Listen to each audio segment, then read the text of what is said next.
नमस्कार दोस्तों, मैं Vijay Tiwari the book society में आपका स्वागत है, जहां हम आज की इस वीडियो के माध्यम से सब्जेक्ट कोड BPAG 174 के कुछ महत्वपूर्ण प्रश्नों की चर्चा आपके साथ करेंगे। जैसा कि हमारा जो क्वेश्चन नंबर 1 है वो ये है कि सतत विकास का अर्थ बताइए और उसके स्वरूप की चर्चा कीजिए। यानी कि इस क्वेश्चन में हमसे दो टर्म पूछी गई है। पहली टर्म है सतत विकास का अर्थ और दूसरा है सतत विकास का स्वरूप। जैसा कि आप सभी जानते हो कि BPAG 174 पूरी की पूरी जो बुक है वो सस्टेनेबल डेवलपमेंट यानी कि सतत विकास से संबंधित है। तो ऐसे में हमारे लिए जानना जरूरी हो जाता है कि भैया सतत विकास का अर्थ क्या होता है। तो देखो, सतत विकास वह प्रक्रिया है, बहुत सिंपल शब्द में आप समझना, बहुत सिंपल शब्दों में, सतत विकास वह प्रक्रिया है जिसमें हम अपने संसाधनों का प्रयोग इस तरीके से करेंगे कि वर्तमान पीढ़ियों का भी विकास हो और आने वाली पीढ़ियों के लिए भी संसाधन बचे रहें, आने वाली पीढ़ियों का भी विकास हो। एग्जाम्पल दे रहा हूँ, जैसे हमें पता है कि हमारे संसाधन, जितने भी संसाधन हैं सारे सीमित हैं। चाहे हम जल की बात करें, चाहे जंगल की बात करें, चाहे ज़मीन की बात करें, सारे संसाधन हमारे क्या हैं, सीमित हैं। लेकिन हमारी जो आवश्यकताएं वो क्या हैं, असीमित हैं। ऐसे में सीमित संसाधनों में और असीमित आवश्यकताओं में कैसे बैलेंस बनाया जाए। तो ऐसे में प्रश्न ये उठता है, जिस तरीके से हम संसाधनों का प्रयोग कर रहे हैं तो क्या आने वाली पीढ़ियों के लिए कुछ बचेगा या नहीं बचेगा। तो ऐसे में सतत विकास की टर्म ये कहती है कि हमें अपना डेवलपमेंट जो पॉलिसीज़ हैं वो इस तरीके से बनानी होगी, विकास से संबंधित नीतियाँ इस तरीके से बनानी होगी कि इस पीढ़ी का ही विकास हो और हम पर्यावरण को बचा सकें, अपने एनवायरनमेंट को बचा सकें, अपने संसाधनों को बचा सकें, ताकि वो आने वाली पीढ़ियाँ भी उनका प्रयोग कर सकें। इतनी बात क्लियर है। तो कोई आपसे पूछे सतत विकास क्या है, आप बता दोगे। तो भाई सतत विकास का मतलब ये है एक ऐसा विकास जो इस पीढ़ी की आवश्यकता यानी कि वर्तमान पीढ़ी की आवश्यकताओं को पूरा करता हो और भविष्य की पीढ़ियों के बारे में भी सोचता हो। यानी कि संसाधनों का प्रयोग हम इस तरीके से करें कि हमारी आवश्यकताएं तो पूरी हो ही हों और आने वाली पीढ़ियों के लिए भी संसाधन बचे रहें। तो सतत विकास का मतलब समझ गए भाई आप कि सतत विकास एक ऐसी प्रक्रिया है जिसमें हम प्राकृतिक संसाधनों का उपयोग इस प्रकार से करते हैं कि वर्तमान पीढ़ी की आवश्यकताएं भी पूरी हों और आने वाली पीढ़ी की आवश्यकताएं भी क्या हों, पूरी हों।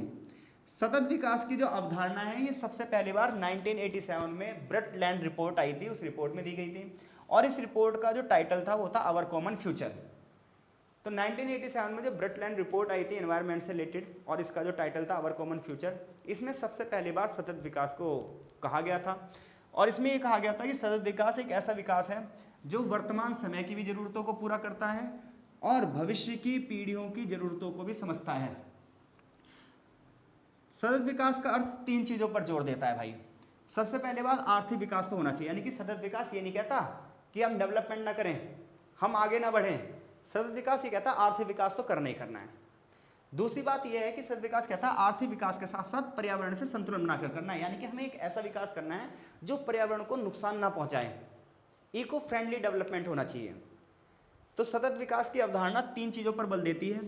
पहली चीज़ है आर्थिक विकास, यानी कि अगर विकास नहीं होगा तो सिंपल सी बात है हमारी जो लाइफ स्टाइल है वो बेकार हो जाएगा, हमारे जीवन की जो क्वालिटी है वो डाउन हो जाएगी। ऐसे में सतत विकास ये कहता है भाई कि समाज में जीवन की गुणवत्ता यानी कि लाइफ की क्वालिटी तो अच्छी होनी ही होनी चाहिए, हमारी जो वर्तमान स्थिति है उसमें सुधार होना ही होना चाहिए, लेकिन साथ ही साथ हमें एनवायरनमेंट से बैलेंस बनाकर रखना पड़ेगा। पर्यावरण को किसी भी प्रकार के नुकसान से हमें बचाना होगा। देखो, अगर हम विकास करेंगे तो पर्यावरण को तो नुकसान पहुंचेगा ही पहुंचेगा, बट हम इस नुकसान को कम से कम तो कर सकते हैं। तो सतत विकास की अवधारणा पहली चीज किस पर बल देती है भाई कि आर्थिक विकास तो होना चाहिए, जीवन की गुणवत्ता तो बनी रहनी चाहिए, आर्थिक स्थिति में सुधार तो होना चाहिए, लेकिन साथ ही साथ हमारा जो पर्यावरण है उसको भी नुकसान कम से कम होना चाहिए, क्योंकि नुकसान तो देखो होगा, अगर विकास होगा तो नुकसान तो होगा ही होगा, ये बात ध्यान रखना। तीसरी चीज है समाज में समानता बनी रहनी चाहिए, यानी कि सामाजिक समता। ऐसा ना हो कि विकास हो रहा है उसका फायदा समाज के कुछ ही लोगों को मिले, अमीर अमीर हो जाएं, गरीब गरीब हो जाएं, ऐसा नहीं। विकास की नीतियाँ इस तरीके से बननी चाहिए सभी लोग बराबर रूप से प्रॉफिट मिले उन्हें, ऐसा ना हो कुछ लोग ज़्यादा प्रॉफिट ले जाएं और कुछ लोगों को प्रॉफिट मिले ही ना। तो सतत विकास की अवधारणा कितनी चीज़ों पर बल देती है भाई, तीन चीज़ों पर बल देती है। पहली चीज़ क्या है, आर्थिक विकास, यानी कि हमारे जीवन की क्वालिटी क्या है, लगातार इंक्रीज होनी चाहिए। पर्यावरण में सुरक्षा, यानी कि हम विकास की पॉलिसी ऐसे बनाएंगे कि पर्यावरण से उसका बैलेंस बना रहे, और तीसरा समाज में क्या बना रहे, समानता बनी रहे, सब किसी को विकास का लाभ मिल सके। तो अगर सतत विकास का अर्थ की बात की जाए तो यहाँ से यहाँ तक हमने अभी तक सतत विकास के अर्थ को जाना है। अब हम सतत विकास के प्रमुख स्वरूप की चर्चा करेंगे। तो देखो, सतत विकास का जो पहला स्वरूप है वो है पर्यावरणीय स्थिरता, यानी कि सतत विकास जो सबसे पहली बात करता है वो पर्यावरण को बचाने की बात करता है कि पर्यावरण हमारा स्थिर रहना चाहिए, पर्यावरणीय स्थितियों में किसी प्रकार की गिरावट नहीं होनी चाहिए। क्योंकि आज जिस तरीके से डेवलपमेंट हो रहा है उस तरीके से अगर हम देखें तो बड़े पैमाने पर पेड़ों को काटा जा रहा है।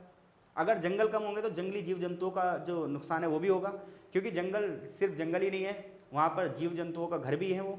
अगर एक जंगल कट रहा है, वहाँ के पेड़ कट रहे हैं, तो बहुत सारी जो इकोसिस्टम है वो पूरा प्रभावित हो रहा है, क्योंकि बहुत सारे जीव जंतु भी वहाँ मर जा रहे हैं, बहुत सारे कीड़े मकोड़े भी खत्म हो जा रहे हैं। जो लोग जंगलों पर डिपेंड थे वो भी उस एरिया को छोड़ देंगे। तो इतनी सारी समस्याएं एक साथ आती है सिर्फ कुछ पेड़ों को काटने से। लेकिन डेवलपमेंट भी ज़रूरी है, सड़कें बन रही हैं, बड़े बड़े डैम बन रहे हैं, रेलवे लाइन बिछाई जा रही है, एयरपोर्ट्स बन रहे हैं, तो ऐसे में उस एरिया का जो एनवायरनमेंट है उसे नुकसान तो पहुंचता ही पहुंचता है। तो ऐसे में सस्टेनेबल डेवलपमेंट का जो पहला स्वरूप है पर्यावरणीय स्थिरता, ये चाह रहा है कि हमारे जो संसाधन है, चाहे जल हो, जंगल हो, जमीन हो, मिनरल्स हो, जैव विविधता, इन सबको हमें बचाना है। जलवायु परिवर्तन को कंट्रोल करना है, प्रदूषण को कंट्रोल करना है, प्राकृतिक आपदाएं जो आ रही हैं, बाढ़ आ रही है, भूकंप आ रहे हैं, भूस्खलन हो रहा है, इन सबको हमें इनके प्रभाव को कम करने की कोशिश करनी है। क्योंकि भूकंप जैसी आपदाओं को हम रोक तो सकते नहीं है, लेकिन इनके प्रभाव को तो कम कर सकते हैं। इसके लिए सरकार क्या कर रही है? तो इसके लिए सरकार नवीकरणीय ऊर्जा स्रोतों को बढ़ावा दे रही है। नवीकरणीय ऊर्जा स्रोत वो स्रोत होते हैं जो पर्यावरण को कम हानि पहुंचाते हैं, जैसे सोलर पैनल। आज बड़े पैमाने पर सौर ऊर्जा को बढ़ावा मिल रहा है। अब देखो, सौर ऊर्जा का फायदा यह है कि जो कोयले आधारित बिजली है उससे प्रदूषण ज़्यादा फैल रहा है, लेकिन अगर हम सोलर पैनल का यूज़ करेंगे तो पहली बात तो ये लाइफ टाइम है, क्योंकि जब तक सूर्य है तब तक पृथ्वी है, ठीक है। और सूर्य की किरणों से अगर हम बिजली बना रहे हैं तो सस्टेनेबिलिटी तो बढ़ी रही है। नुकसान ये है कि एक बार अगर कोई सोलर पैनल लगवा लेगा तो वो बिजली का यूज़ ज़्यादा करेगा, फिर उतनी ज़्यादा एसी चलाएगा, उतनी ज़्यादा फ्रिज चलाएगा, तो वहाँ से क्लोरोफ्लोरोकार्बन भी बढ़ेगी। देखो, हर किसी भी चीज़ के 100% तो प्रॉफिट होते नहीं है, ठीक है, 60-40 का काम चलता है।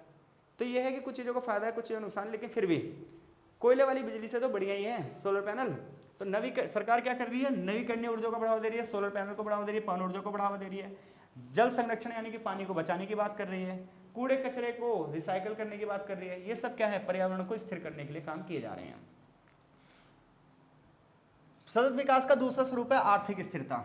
तो सतत विकास एक ऐसा मॉडल प्रस्तुत करता है जो ये कहता है कि देखो भाई, हम डेवलपमेंट को रोकेंगे नहीं, डेवलपमेंट तो होगा ही होगा। हम रोजगार को बढ़ावा देंगे, टेक्नोलॉजी को डेवलप करेंगे, गरीबी खत्म करने की बात करेंगे। फॉर एग्जाम्पल, आजकल सरकार क्या है? ग्रीन टेक्नोलॉजी का विकास कर रही है। बड़ी बड़ी जो कंपनियां हैं वो ग्रीन टेक्नोलॉजी के थ्योरी पर चल रही हैं। लोकल प्रोडक्ट को बढ़ावा दिया जा रहा है, ठीक है, लॉन्ग टर्म इन्वेस्टमेंट को बढ़ावा दिया जा रहा है। ये सब क्या है? ये सब इसलिए है ताकि जो हमारी इकोनॉमी है वो सस्टेन बनी रहे, लगातार जीडीपी आगे बढ़ती रहे। इसके अलावा समाज को भी आगे बढ़ाने की बात की जा रही है। स्वास्थ्य पर बल दिया जा रहा है, शिक्षा पर बल दिया जा रहा है, लोगों के अधिकारों की रक्षा की जा रही है, समाज में स्त्री पुरुष के बीच में समानता की बात की जा रही है, यानी कि लैंगिक समानता की बात की जा रही है, कल्चर को बनाए रखने का प्रयास किया जा रहा है। ये सब सतत विकास के क्या है? स्वरूप हैं। तो सतत विकास का एक स्वरूप कौन सा है? पर्यावरणीय स्वरूप है। दूसरा कौन सा है? आर्थिक स्वरूप है। तीसरा कौन सा है? सामाजिक स्वरूप है।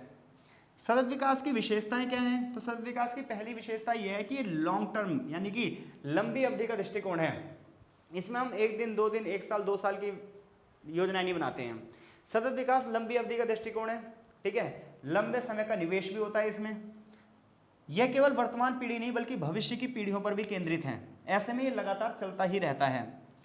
इसमें हम पर्यावरण, अर्थव्यवस्था और समाज तीनों में बैलेंस बनाने की बात करते हैं और संसाधनों को बचाने की बात करते हैं। सतत विकास का उद्देश्य क्या है भाई? तो वैसे तो देखो, सतत विकास के जो हैं 17 लक्ष्य हैं। कितने लक्ष्य हैं? 17 लक्ष्य हैं। उनमें से कुछ महत्वपूर्ण लक्ष्य ये हैं कि हमें गरीबी खत्म करनी है पूरी दुनिया में, भुखमरी को खत्म करना है, गुणवत्तापूर्ण शिक्षा होनी चाहिए, यानी कि जो हम एजुकेशन ले रहे हैं वो क्वालिटी वाली होनी चाहिए, जो हमारे जीवन में भी काम आए और उससे हम अपनी अर्थव्यवस्था को भी सुधार सकें। पीने का पानी सबको स्वच्छ उपलब्ध होना चाहिए और स्वच्छता होनी चाहिए। जलवायु परिवर्तन का मुकाबला करना होगा हमें और ऊर्जा का सतत उपयोग करना होगा। तो सतत विकास के एसडीजी की हम बात करें तो 17 गोल हैं, जिनमें से 5 हैं यहाँ पर हमने महत्वपूर्ण पर चर्चा की है। तो मैं आशा करता हूँ अगर क्वेश्चन आया सतत विकास क्या है, इसके स्वरूप बताइए, तो इस क्वेश्चन का आंसर आप बहुत अच्छे से कर देंगे। क्वेश्चन नंबर 2 की ओर चलते हैं हम। क्वेश्चन नंबर 2 है सतत विकास के आर्थिक घटकों की चर्चा कीजिए। अगर आपको ये पीडीएफ चाहिए, इस पीडीएफ में टोटल 10 प्रश्न हैं, तो आप हमारे ना टेलीग्राम ग्रुप में ऐड हो सकते हैं और वहाँ से ये पीडीएफ प्राप्त कर सकते हैं। टेलीग्राम चैनल का जो लिंक है वो डिस्क्रिप्शन बॉक्स में दिया गया है। तो देखिए अगला क्वेश्चन है हमारा, सतत विकास के आर्थिक घटकों का वर्णन कीजिए। तो अभी हमने बात की थी सतत विकास के कितने घटक होते हैं, 3 घटक होते हैं। एक आर्थिक घटक होता है, एक सामाजिक और एक पर्यावरणीय। ये पिछले क्वेश्चन में हमने अभी डिस्कस किया था कि सतत विकास के 3 स्वरूप में आर्थिक, सामाजिक और पर्यावरणीय। अब यहाँ पर क्वेश्चन में सिर्फ आर्थिक घटक की बात की गई है। तो देखो सतत विकास का जो आर्थिक घटक है वो ये कहता है कि देश का विकास होना चाहिए, समाज का विकास होना चाहिए, दुनिया का विकास होना चाहिए, लेकिन साथ साथ पर्यावरण को नुकसान नहीं पहुंचना चाहिए। समाज में असमानता स्थापित नहीं होनी चाहिए, अमीर अमीर गरीब गरीब ना हो जाए। इन सब चीज़ों का हमें ध्यान रखना होगा। आर्थिक घटक इस बात पर ध्यान रखता है कि वर्तमान की पीढ़ियों को भी फायदा मिले और भविष्य की पीढ़ियों को भी फायदा मिले। आर्थिक घटक का स्वरूप क्या है? तो आर्थिक घटक सबसे पहली बात ये कहता है जो हमारे संसाधन हैं, यानी कि जो हमारे रिसोर्सेस हैं, हम उनका यूज़ कुशलता पूर्वक कर सकें, हम अपने संसाधनों का मिसयूज ना करें। तो सतत विकास का जो आर्थिक घटक है वो क्या कह रहा है भाई? तो वो ये कह रहा है कि संसाधनों का कैसा प्रयोग होना चाहिए? कुशल प्रयोग होना चाहिए, जिम्मेदाराना प्रयोग होना चाहिए। क्योंकि दिक्कत ये है कि जो महात्मा गांधी ने बोला था रिसोर्सेज के बारे में कि इस पृथ्वी पर हमारा ना पेट भरने के लिए बहुत है, पेटी भरने के लिए नहीं है। दिक्कत ये आ रही है ना, लोग पेटी भरने के लिए काम कर रहे हैं, इसलिए संसाधनों के साथ समस्याएं आ रही हैं। जल संसाधन की देख लो आप, इस समय दुनिया के कितने सारे इलाके ऐसे हैं जहाँ पर पानी की कमी है, लेकिन जहाँ पर पानी है वहाँ के लोग क्या कर रहे हैं? पानी का मिसयूज़ कर रहे हैं। तो दिक्कत ये नहीं कि संसाधनों का यूज़ हो रहा है, संसाधनों का मिसयूज़ हो रहा है, ये दिक्कत है। अगर केवल यूज़ ही किया जाए तो कमी नहीं है, जो संसाधनों का मिसयूज़ हो रहा है दिक्कत यहाँ पर आ रही है। तो आर्थिक घटक इस चीज़ पर ध्यान दे रहा है कि संसाधनों का जिम्मेदाराना उपयोग होना चाहिए, गैर जिम्मेदाराना प्रयोग नहीं होना चाहिए। ऊर्जा का कुशल प्रवाह सुनिश्चित करना चाहिए, नवीकरणीय ऊर्जा को बढ़ावा देना चाहिए, ग्रीन इकोनॉमी को बढ़ावा देना चाहिए। ग्रीन इकोनॉमी का मतलब यह है कि पर्यावरणीय क्षति को कम से कम, यानी कि पर्यावरण को कम से कम नुकसान पहुंचाना है और अपनी अर्थव्यवस्था को आगे बढ़ाना है। जैसे कि कार्बन में कमी करनी है हमें, एग्रीकल्चर के नए नए तरीके, जैविक खेती के तरीके ढूंढने होंगे हमें।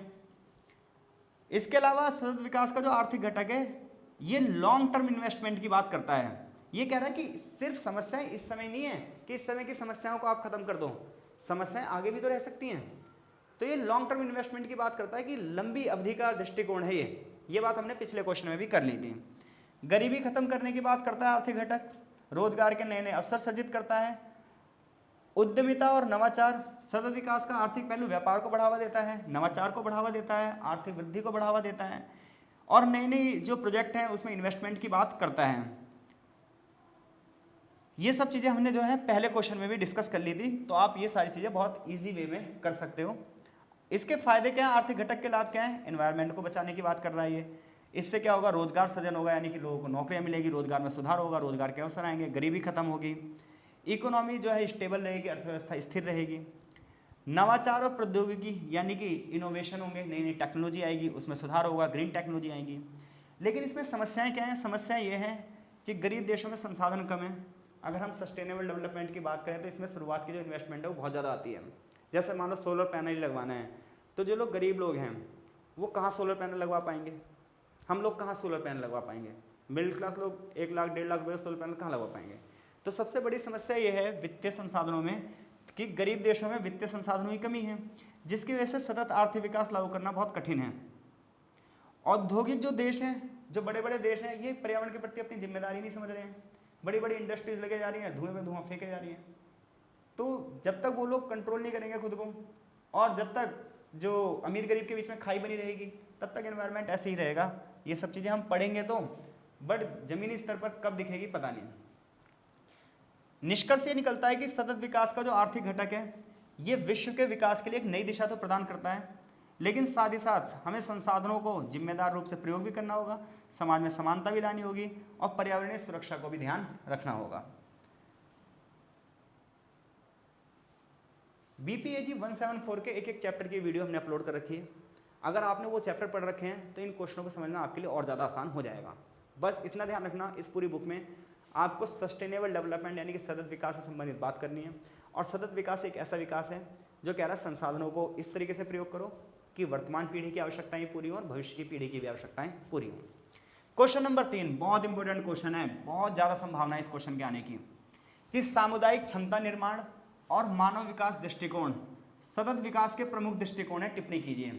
यानी कि सतत विकास के बहुत सारे दृष्टिकोण हैं, उनमें से एक दृष्टिकोण है सामुदायिक क्षमता निर्माण और एक है मानव विकास दृष्टिकोण। इन दोनों को विस्तार से वर्णन करना है। तो देखो सामुदायिक क्षमता निर्माण क्या है, तो देखो बहुत सारी लोकल कम्युनिटीज़ हैं जो एनवायरनमेंट पे डिपेंड, अगर आप पहाड़ी एरिया में जाओगे तो बहुत सारी ट्राइब्स हैं, यानी कि बहुत सारी जनजातियां हैं जो पूरी तरीके से पर्यावरण पर ही निर्भर हैं। अगर आप अपने नॉर्थ ईस्ट में चले जाओगे, असम, मणिपुर, मेघालय, मिजोरम, नागालैंड, त्रिपुरा, तो वहाँ पर आप देखोगे ज़्यादातर जनजातियाँ ऐसी हैं जो पूरी तरीके से एनवायरनमेंट पर ही क्या है, डिपेंड हैं।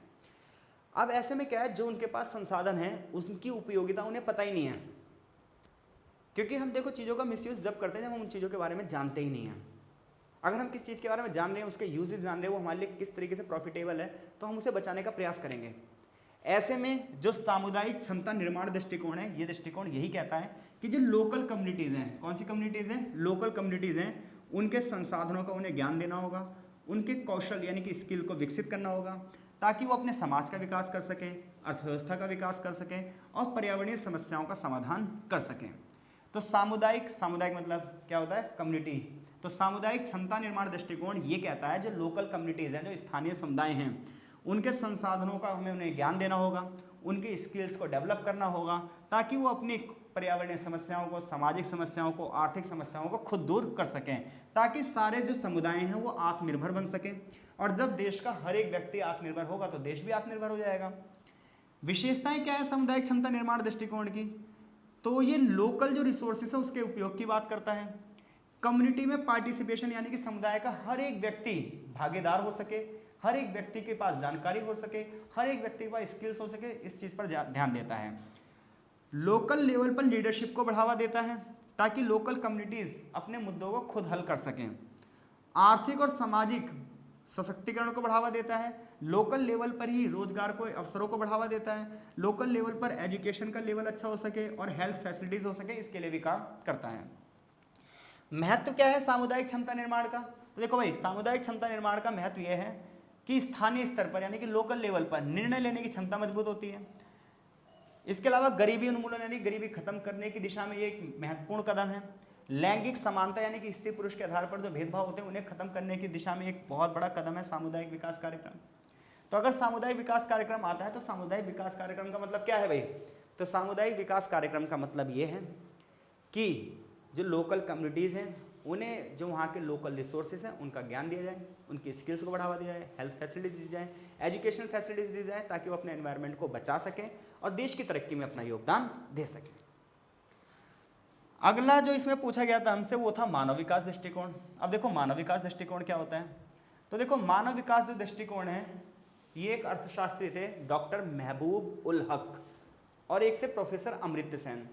तो मानव विकास जो दृष्टिकोण है वो महबूब उल हक और अमर्त्य सेन द्वारा दिया गया है। मानव विकास दृष्टिकोण ये कहता है कि मनुष्य के विकल्पों में वृद्धि होती रहे, यानी कि हमारे जो विकल्प हैं वो लगातार बढ़ते रहें तो हमारा विकास होता रहेगा, और अगर हर मनुष्य का विकास होता रहेगा तो देश का विकास हो ही जाएगा। लेकिन जब हम कहते हैं कि देश विकसित हो रहा है, देश का विकास हो रहा है, तो देखो जब देश का विकास हो रहा है तो इसका मतलब ये थोड़ी है कि एक एक व्यक्ति का विकास हो रहा होगा।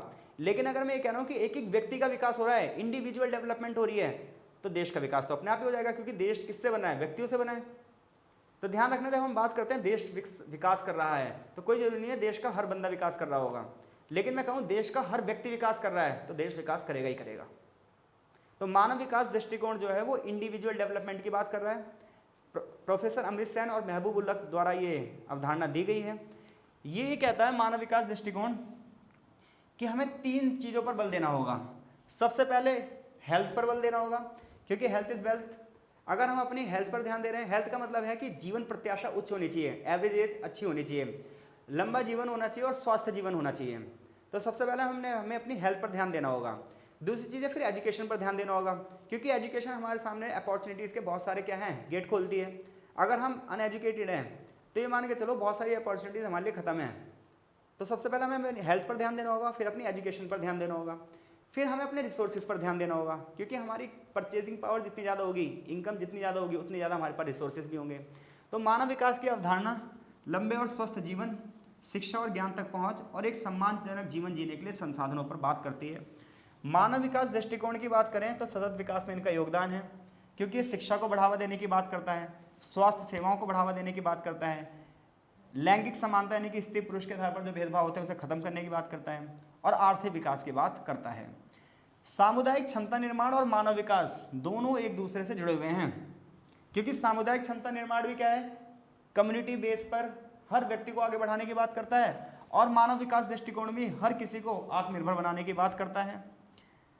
अगर हम एग्जाम्पल्स देखें तो ग्रामीण क्षेत्रों में सामुदायिक विकास कार्यक्रम के द्वारा लोकल लेवल पर जलाशय यानी कि तालाबों का निर्माण करवाया जा रहा है, कृषि सुधार करवाया जा रहा है, महिला सशक्तिकरण के अभियान चला रहे हैं, वुमेन एम्पावरमेंट।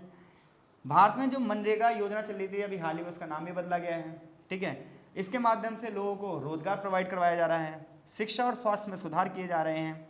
तो इससे पता चलता है कि सामुदायिक विकास कार्यक्रम और मानव विकास दृष्टिकोण दोनों एक दूसरे से जुड़े हुए हैं, और दोनों ही बड़े पैमाने पर समाज के विकास के लिए, समाज को हाशिए से ऊपर ले जाने की ओर कार्य कर रहे हैं। फिर भी इनके सामने समस्याएं वही हैं, वित्तीय बाधाएं, क्योंकि अगर पैसा ही नहीं होगा तो लोग हेल्थ पर कैसे ध्यान देंगे, एजुकेशन पर कैसे ध्यान देंगे, कम्युनिटी लेवल पर जो है लोगों की स्किल्स कैसे आगे बढ़ेंगी। तो वित्तीय बाधाएं हैं। संसाधन असमान है, कुछ देशों पर संसाधन बहुत ज़्यादा है, कुछ देशों पर संसाधन नहीं है। लोगों के पास अवसरों की कमी है, हर व्यक्ति के पास शिक्षा की पहुंच नहीं है, हर व्यक्ति तक स्वास्थ्य की पहुंच नहीं है, हर व्यक्ति के पास रोजगार नहीं है। बहुत सारे लोगों को इन चीज़ों की समझ भी नहीं है, जिसकी वजह से लोगों का विकास नहीं हो पाता है। कुछ समाज ऐसे हैं जिनकी सांस्कृतिक रूढ़ियाँ हैं, मतलब वो पुरानी विचारधाराओं पर ही चल रहे हैं। जैसे मान लो कोई समाज ऐसा है जो कहे हम महिलाओं को नहीं ही पढ़ाएंगे, तो महिलाओं का डेवलपमेंट कैसे होगा। तो ये बहुत सारी समस्याएं भी हैं भाई मानव विकास दृष्टिकोण में और समुदाय आधारित कार्यक्रम में।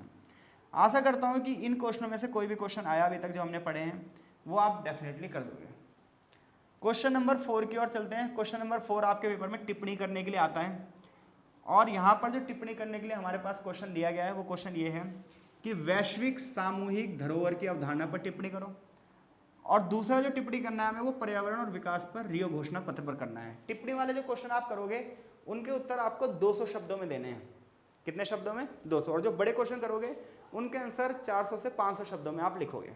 एक चीज़ का और ध्यान रखना, इग्नू में एक्स्ट्रा सीट नहीं मिलती है, एक ही शीट मिलेगी आपको और उसी को में ही भरना है आपको पूरा पेपर। तो अच्छे से फ्लो चार्ट वगैरह बना के हेडिंग वेडिंग बना के आंसर लिखोगे तो नंबर भर के मिलते हैं। और ये सब्जेक्ट्स ऐसे हैं जो आपकी परसेंटेज को बढ़ा देते हैं। इनमें अगर नंबर नहीं आए तो बड़ी दिक्कत हो जाती है, ध्यान रखना, क्योंकि ये पूरी किताब ही लगभग एक ही टॉपिक पर है, सस्टेनेबल डेवलपमेंट। 2 से 3 चैप्टर अगर आप अच्छे से पढ़ लो तो बस पूरे का पूरा पेपर आप लपेट दोगे अच्छे से। तो जितने अच्छे फ्लो चार्ट बनाओगे, हेडिंग बनाओगे, उतने अच्छे नंबर मिलेंगे, ध्यान रखना। तो सबसे पहले हम बात कर रहे हैं कि वैश्विक सामूहिक धरोहर से हम क्या समझते हैं। तो देखो भाई, हमारी